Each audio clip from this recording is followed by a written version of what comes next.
Welcome back class 7 students. मैं हूं doctor दीपक और हम पढ़ रहे हैं बायोलॉजी।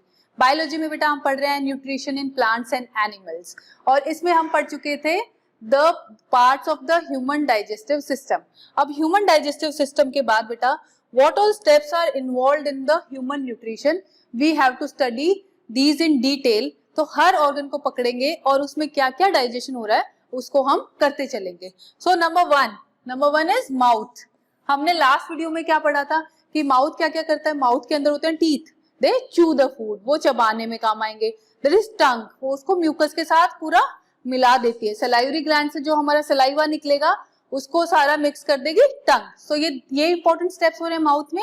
और एक और हमने एक एंजाइम की बात करी थी which I told you is very important. ठीक है, so we will talk about this again in detail. So बेटा माउथ में क्या क्या होगा, food is broken down.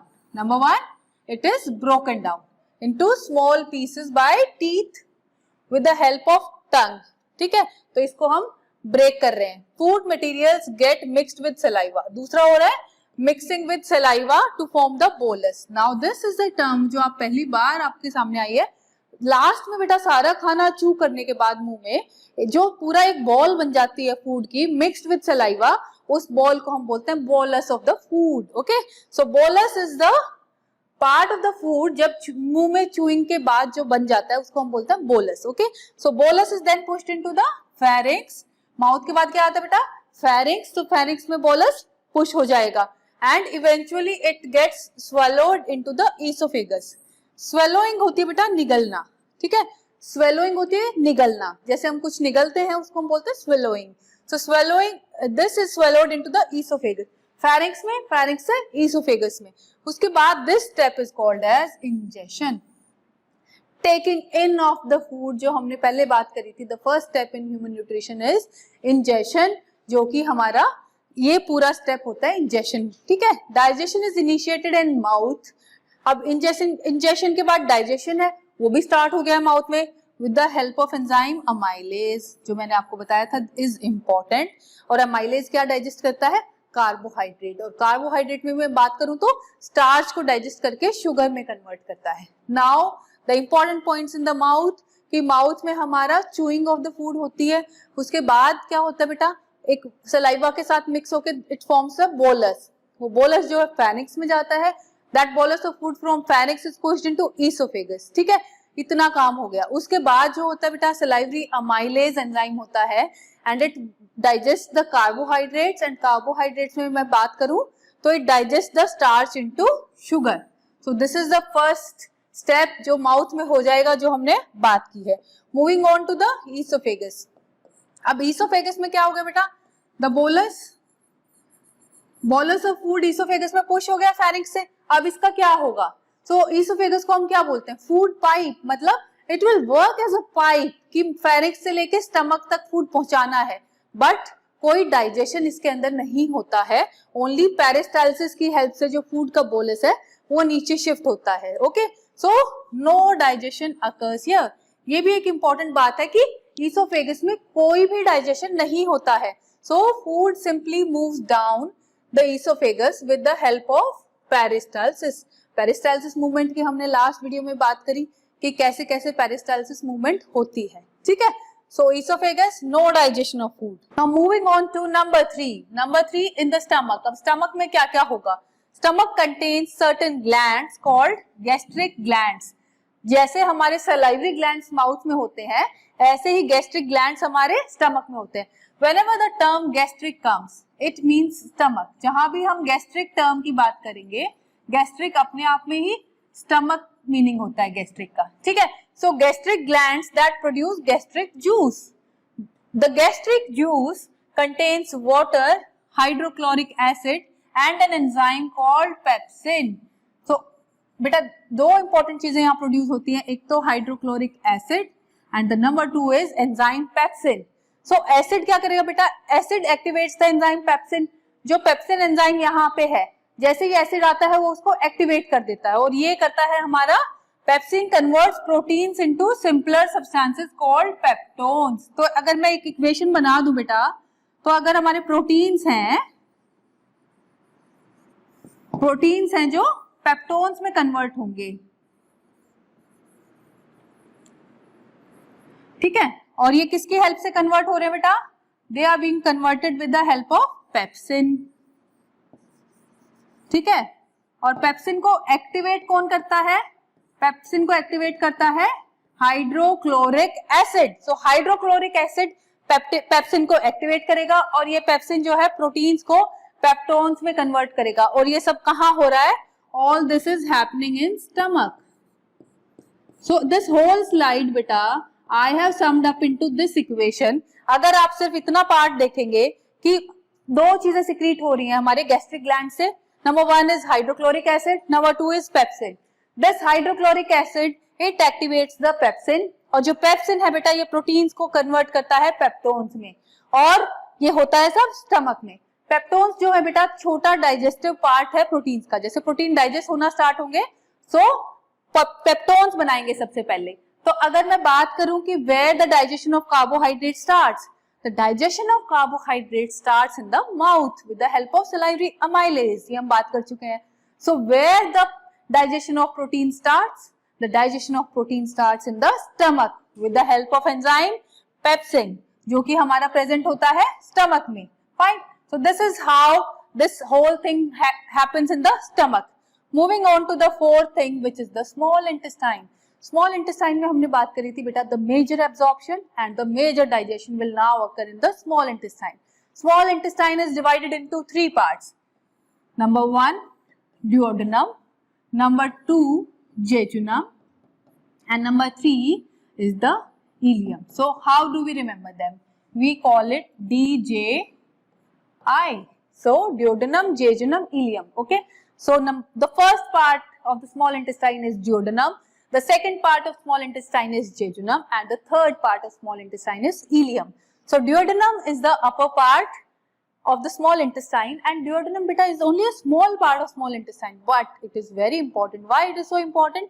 Because जो लिवर का बाइल है वो सारा duodenum में ड्रेन होता है, जो पैनक्रियाज का पैनक्रियाटिक जूस है वो सारा भी duodenum में आके ड्रेन होगा।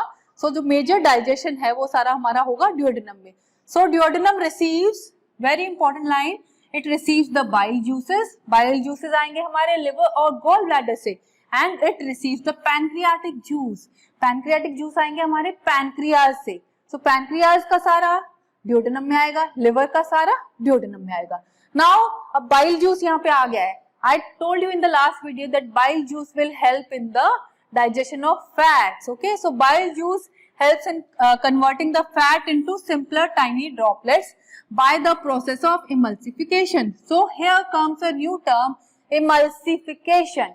So what is emulsification? Emulsification is the conversion of fat into simple tiny droplets. This process is called emulsification. So emulsification किनका होता है?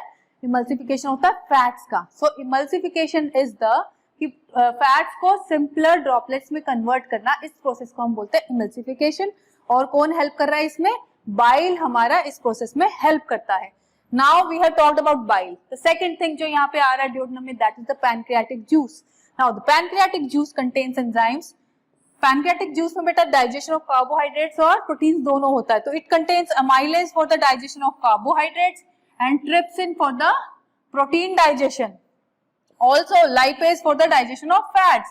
बेटा we had talked about the macronutrients. अब मैक्रोन्यूट्रिएंट्स में हमने क्या क्या लिया अपनी डाइट में? We have taken carbohydrates, we have taken proteins and we have taken fats. All these things will be absorbed in the duodenum. duodenum में बेटा कहाँ से आ रहा है? पैनक्रियाज से आ रहा है हमारा पैनक्रियाटिक जूस, और वो पैनक्रियाटिक जूस सबसे पहले एक्ट करता है हमारा अमाइलेज. अमाइलेज डाइजेस्ट करेगा कार्बोहाइड्रेट्स को. नंबर 2 पे हमारा प्रोटीन डाइजेस्ट होना है जो कि ट्रिप्सिन करेगा, और नंबर 3 पे हमारे फैट्स डाइजेस्ट होने हैं जो कि लाइपेज करेगा. So now we know 3 enzymes in pancreatic juice, the amylase, the trypsin and the lipase. Okay, so we are done with the bile juice, we are done with the pancreatic juice. So the digested food is now absorbed. We have digested everything by now. सब कुछ हम digest कर चुके हैं, अब हमको करना है absorb. So the digested food is absorbed by the walls of small intestine. अब food कहाँ पे है? Food है small intestine में, और यहीं पे digestion complete हुई है. So अब absorption कहाँ start होगा? Absorption start होगा हमारा small intestine में. Now comes ileum. Duodenum की हमने बात की. Now comes duodenum and jejunum.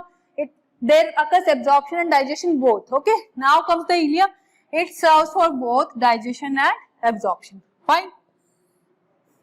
So the small intestine में we have digestion as well as absorption. Major part of digestion as well as major part of absorption. Because small intestine is such a large tube. बेटा वो इतनी लंबी होती है, long I mean to say, it's so long that इसमें digestion भी होता रहता है और साथ साथ absorption भी चलता रहता है. So this is a very important part of the human digestive system because जो major हमारे absorption और digestion है वो यहीं पे हो रहा है बेटा. So moving on to the fifth, which is the large intestine. अब मैंने आपको बता दिया है कि small intestine में हमारा major digestion हो चुका है, major absorption हो चुका है. So now what? Now we are left with few undigested material with some water. So यहाँ पे होगा large intestine contains 3 regions. इसको भी 3 में divide किया है, cecum, colon and rectum. Cecum, colon and rectum. Like small intestine, large को भी हमने 3 में divide कर दिया. Cecum, colon and rectum. अब यहाँ पे बेटा there is no enzyme, तो मतलब कि कोई digestion तो यहाँ होगा नहीं. Esophagus में कोई digestion नहीं हो रहा और अब large intestine में कोई digestion नहीं हो रहा, तो it will absorb water. यहाँ पे होगा absorption और majorly water का. After water is absorbed, जो fecal material बच जाएगा बेटा, fecal matter is then eliminated out of the body through anus. और इस प्रोसेस को हम क्या बोलते थे? egestion. अपनी बॉडी से अनडाइजेस्टेड मटेरियल को बाहर निकालना, इस प्रोसेस को हम बोलते थे egestion. So लार्ज इंटेस्टाइन में अब क्या हो रहा है? No digestion, no enzymes, only absorption and absorption of water. अब जो उसके बाद अनडाइजेस्टेड मटेरियल हमारा रह गया, that is thrown out of the body through anus and this process is called egestion. Okay, so now we have done with the digestion as well as absorption. अभी जितनी भी स्लाइड्स हमने पढ़ी इस video में, अगर मैं उनको सम अप करूं, सो आपकी बुक में भी एक फ्लो चार्ट दिया हुआ है. सबसे पहले बेटा mouth. Number 1 is mouth. Mouth में हमने क्या किया? We are taking in the food. Taking in the food is called ingestion. So सबसे पहले हुआ माउथ में इंजेशन. उसके बाद होता है बेटा, 2 प्रोसेसेस में डिवाइड किया हुआ है, एक तो मैकेनिकल डाइजेशन और एक केमिकल डाइजेशन. जहां जहां एंजाइम्स आएंगे वहां पे होगी हमारी केमिकल डाइजेशन, और मैकेनिकल होती है बेटा जहां पे हम फोर्स से यूज करके छोटे पार्ट्स में डिवाइड कर रहे हैं, चू कर रहे हैं या स्टमक में और फर्दर चर्निंग हो रही है. ठीक है, all this is mechanical digestion. और केमिकल डाइजेशन है जहां जहां एंजाइम्स की हेल्प से डाइजेशन कर रहे हैं. सो अब माउथ में क्या हो रहा है बेटा? मैकेनिकल तो हो ही रहा है, हमारी टंग और टीथ मैकेनिकल डाइजेशन कर रही है, but also some chemical digestion. यहाँ पे केमिकल डाइजेशन किससे हो रहा है? Salivary amylase. जो हमारा सलाइवरी अमाइलेज, जो हमारा सलाइवा है उसके अंदर एक अमाइलेज एंजाइम है जो हमारे स्टार्च का डाइजेशन यहाँ स्टार्ट कर देगा. So done with the mouth. Number 2 is oesophagus. हमने बताया ईसोफेगस में कुछ नहीं हो रहा है, no digestion, no absorption, simply passing of the food from pharynx to the stomach, और ये पेरिस्टाल्सिस की हेल्प से होता है. Number 3 is the stomach. Stomach is important. यहाँ पे मैकेनिकल डाइजेशन भी हो रहा है बिकॉज जो छोटे पार्ट्स में टीथ ब्रेक डाउन कर चुके हैं फूड को, उसको फर्दर हमने चर्न करके बिल्कुल ही पेस्ट बनाना है, तो वो सब होगा यहाँ पे स्टमक में मैकेनिकल डाइजेशन की हेल्प से. और यहाँ पे केमिकल डाइजेशन हो रहा है. केमिकल डाइजेशन यहाँ पे हो रहा है पेप्सिन से. पेप्सिन एंजाइम होता है यहाँ पे केमिकल डाइजेशन के लिए, जो कि प्रोटीन्स का डाइजेशन स्टार्ट करेगा. ठीक है, इसके बाद बेटा फूड आ गया हमारा स्मॉल इंटेस्टाइन में. स्मॉल इंटेस्टाइन में हमारा केमिकल डाइजेशन हो रहा है, मैकेनिकल नहीं हो रहा है, केमिकल डाइजेशन हो रहा है मेजरली, और एब्जॉर्प्शन स्टार्ट हुई है यहाँ पे. तो केमिकल डाइजेशन हो रहा है एंड एब्जॉर्प्शन हो रहा है. केमिकल डाइजेशन में बेटा यहाँ पे हमारा बाइल से हो रहा है फैट्स का, उसके बाद पैंक्रियाटिक एंजाइम से हमारा हो रहा है प्रोटीन्स का, लिपिड्स का, और प्रोटीन्स का, लिपिड्स का एंड कार्बोहाइड्रेट्स का, तीनों का हो रहा है स्मॉल इंटेस्टाइन में. Number 5 is no digestion, only absorption of water in large intestine. Large intestine में no digestion, only reabsorption of water. And number 6 is the rectum and the anus, जहाँ पे इजेशन हो रहा है और जो अनडाइजेस्टेड मटेरियल है वो हम अपनी बॉडी से बाहर निकाल रहे हैं. Okay, so now this is telling you in the blue boxes कि what is mechanical digestion. Mechanical digestion involves the help of mechanical grinding, जैसे टीथ से हम कर रहे हैं. तो मैकेनिकल डाइजेशन हो रहा है हमारा माउथ में और स्टमक में. So it occurs in mouth and stomach, जिससे हम फिजिकल वर्क करके और उनको छोटे पार्ट्स में ब्रेक डाउन करते हैं. केमिकल डाइजेशन में होता है with the help of substances जो कि एंजाइम्स होते हैं, और इनको हम छोटे पार्ट्स में ब्रेक डाउन करते हैं with the help of enzymes. इसमें हमारे हो रहा है, this is happening in stomach, small intestine majorly, ठीक है। So that these are the steps in human nutrition and we are done with all the steps of human nutrition in detail. That is all for today in this video. In the next video we are going to revise the whole topic in a small form. Okay, till then keep smiling and stay safe. Thank you.